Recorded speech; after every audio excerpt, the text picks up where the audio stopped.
But improving those public education opportunities is the reason that I want to expand our STEM, our science, technology, and engineering and math programs, and a larger investment in the state into those programs. Prioritize that, even in tough times.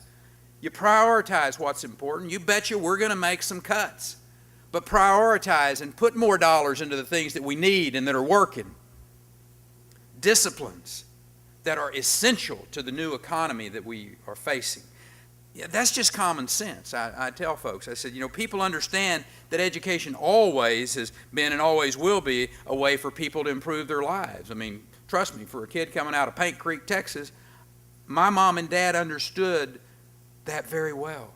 That if for their children to have the opportunity to have a better life, it led to Texas A&M in my case.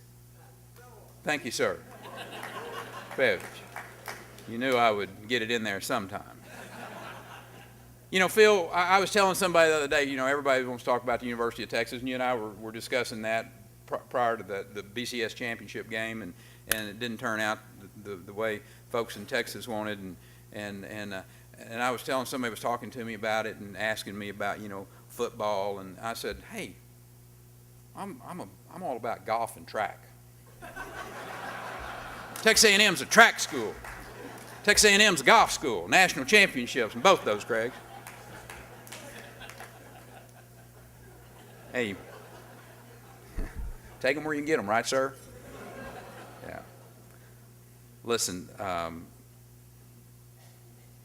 people aren't looking for pie in the sky concepts. People are looking for what works. And Charles, that's what you and your colleagues have done in this state. The members of the legislature that are here, the lieutenant governor, the speaker, we have put proven concepts and principles. It's like I said to those folks in New York, Bill, I said, you don't have to be a PhD in political science from Harvard to understand the concepts of governing. They're really pretty simple. Don't spend all the money. Keep the taxes low. Have a regulatory climate that's fair and predictable. Have a legal system that doesn't allow for frivolous lawsuits, and an accountable public school system so that those businesses, as they come, they know there will be a skilled workforce there. Then get out of the way and let the private sector do what the private sector does best, which is create those jobs and in turn that wealth. That is simple. The hard part's having the courage. The hard part is having the courage. From my opinion, that's what's wrong in Washington, D.C. There's not the courage to stand up and say, we need to pass a constitutional amendment in America for a balanced budget for this country. That takes courage, but let's do it. I was telling Stephen when we were driving over, you want to change this country forever in a good way. Pass that.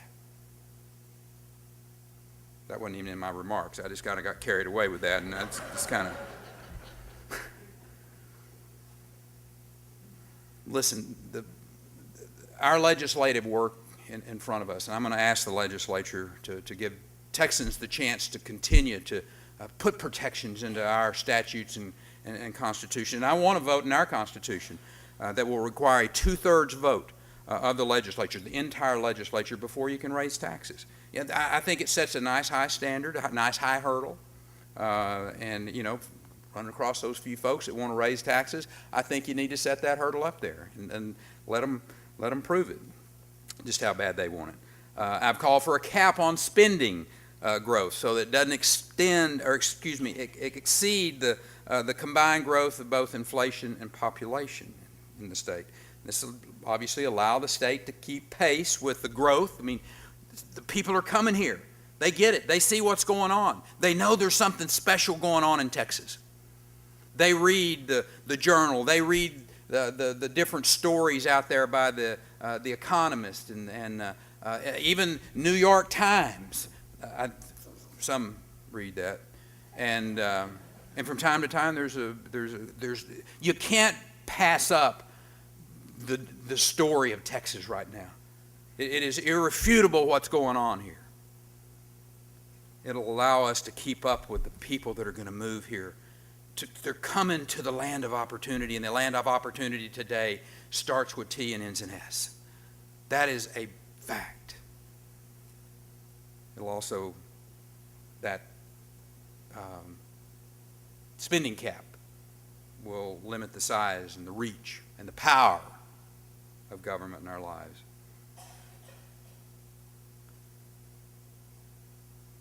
Congress voted to raise the debt limit again, right before Christmas. A little Christmas present to you. I guess 12 trillion wasn't enough. $12.4 trillion. Let me put that in perspective for you. From the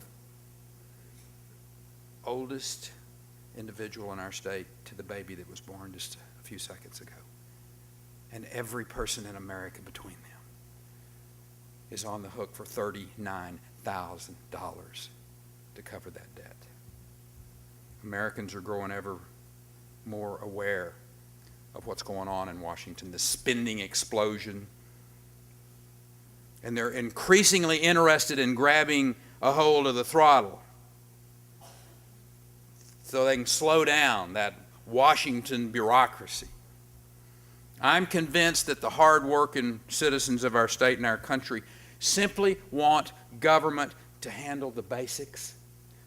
At the debate last night, I said, I always thought government needed to do three things really well: stay in the military, deliver the mail, and defend our borders.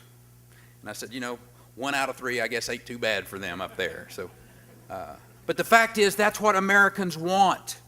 They want government to take care of the basics, then get out of the way. And I think that's what you're hearing. That's why you're seeing tea parties. That's the reason Scott Brown hopefully is going to win in Massachusetts, because the people, Democrats, Republicans, Independents, and people don't want to have anything to do with any political party. They're fed up with what they're seeing happen to our country, particularly on the spending side, the overreaching side. So, I think Texans need to continue to raise our objections. Keep telling Washington and our federal counterparts that we're tired of the intrusions into health care, into our classrooms, into our wallets. And I would suggest that you use every means that you have reliable: computers, phones, email, Twitter, Facebook. Every way that you have to send that message. Urge those representing us in Washington, D.C. to fight this battle on behalf of those of us who elected them. While that happens, we'll tend to the knitting here in Texas. We'll keep this state on the track that it's on. And we'll fight to preserve the fundamentals that have gotten us to this point in this state. And I think with the insight and the advice of groups like the Public Policy Foundation, Brooke, you and your board, the passionate engagement of our citizens, we can make a difference. If nothing else out of the last year that has heartened me more about being an American is that people are engaged in the process today. They are paying attention to what's going on. And together we can perpetrate the legacy of fiscal discipleship, of limited government, individual liberty that's made this state so great and is our sterling hope for the future of this state and this country. My final reference, I want to bookend it, if I can, to that California governor, is a simple one, but I think one that really bears remembering. He said, "The common sense and common decency of ordinary men and women working out their own lives in their own way. This is the heart of American conservatism today. May it ever be that way. God bless you, and thank you for letting me come and share with you.